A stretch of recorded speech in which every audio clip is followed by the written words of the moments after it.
ஆண்டவர் ரொம்ப நல்லவராக என்னுடைய வாழ்க்கையில் இருக்கிறார். இன்றைக்கும் தேவனுடைய வார்த்தை, வல்லமையுள்ள வார்த்தை, நம்மளுக்கு பலன் தருகிற வார்த்தை, நம்மளை கைவிடாத வார்த்தை நம்மை நடத்தி கொண்டே இருக்கிறது. அந்த வார்த்தை எப்பெல்லாம் நம்முடைய மனத்தில் கொண்டு வருகிறோமோ, யோசிக்கிறோமோ, அப்போவே நம்மளுக்கான பெரிய அற்புதங்கள்லாம் நடக்குது. ஆனால் அதை தியானம் பண்ணும்பொழுது இன்னும் அதிகமாக அற்புதங்கள், அதிசயங்கள், கிருபைகள் நம்முடைய வாழ்க்கையை சூழ்ந்து கொள்கிறது அப்படின்றத நம்ம உணர்ந்து கொள்ளணும். இன்றைக்கும் அப்படிப்பட்ட அற்புதத்தின் நாளாக இருக்கிறக்காய் ஆண்டவருக்கு நன்றி சொல்லுங்கள்.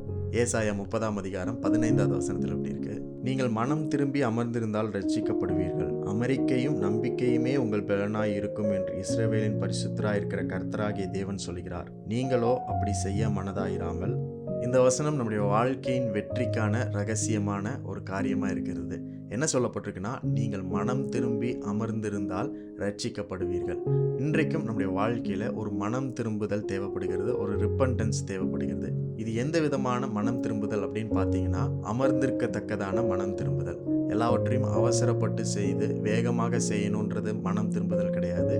அதிலிருந்து விலகி மனதை மாற்றி திருப்பி நம்ம அமர்ந்திருக்கணும், மெதுவாக செய்யணும், பொறுமையாக செய்யணும், தேவனுடைய பிரசன்னத்தில் காத்திருக்கணுன்ற அந்த மனம் திரும்புதல் ரொம்ப முக்கியம் நம்முடைய வாழ்க்கையில். ஒவ்வொரு நாளும் நம்ம செய்கிற காரியத்தில் அமர்ந்திருந்து செய்யணும். Don't rush and don't be hasty in doing things. எப்போவுமே நம்ம அவசரத்தோடு அறக்க பறக்க எப்படியாவது இன்றைக்கி இந்த பிரச்சனையை தீர்க்கணும், நாளைக்கு அந்த பிரச்சனையை தீர்க்கணும், எங்கே ஓடலாம், யார்கிட்ட பேசலாம், என்ன செய்யலாம், எப்படி நம்மளுடைய வாழ்க்கையை இன்னும் முன்னேற்றலாம் அப்படின்னு சொல்லி நம்ம ஒவ்வொரு நாளும் பிஸியாக வேகமாக போயிட்டு வந்துட்டே இருக்கிறோம்.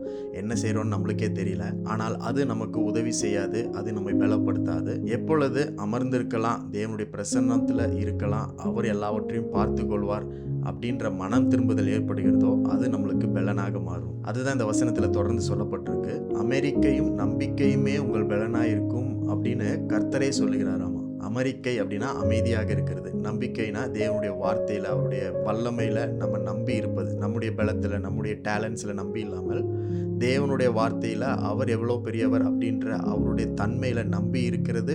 அப்புறம் அமைதியாக, அமெரிக்கையாக, சமாதானமாக இருக்கிறது தான் நம்முடைய பலன் அப்படின்னு ஆண்டவர் சொல்லியிருக்கிறார்.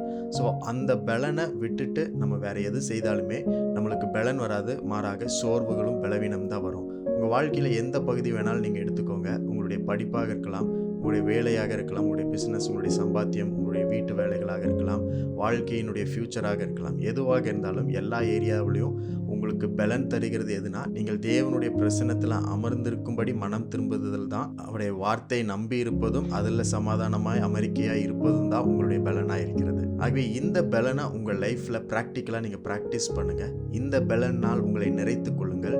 இந்த பலன் தேவனுடைய பலன். இந்த உலகத்தில் கிடைக்கிற பலனை காட்டிலும் ரொம்ப பெரிய பலன். இதை வார்த்தையில் விவரிக்க முடியாத பலன். எவ்வளோ பெரிய தோல்வியை கூட வெற்றியாக மாற்றக்கூடிய பலன் இந்த தேவனுடைய வார்த்தையில் இருக்கிறது. அந்த வார்த்தையில் அமர்ந்துருங்க. அந்த வார்த்தையை அமைதியாக உங்கள் மனதில் யோசித்து கொண்டே இருங்க. அதில் நம்பிக்கையாக இருங்கள். அந்த தேவ பலன் உங்களை சூழ்ந்து கொள்ளும், உங்களை நிறைத்து கொள்ளும். இன்றைக்கும் பலன் நிறைந்த நாளாக உங்களுக்கு இருக்குது. அதனால் மனம் திரும்பி அவருடைய வார்த்தையில் அமர்ந்திருங்க, அமெரிக்கையாக இருங்கள். உங்களுக்கான அற்புதமான காரியங்களை தேவ பலத்தை கொண்டு செய்வதற்கு பார்ப்பதற்கு ஆண்டவர் உங்களுக்கு உதவி செய்வார்.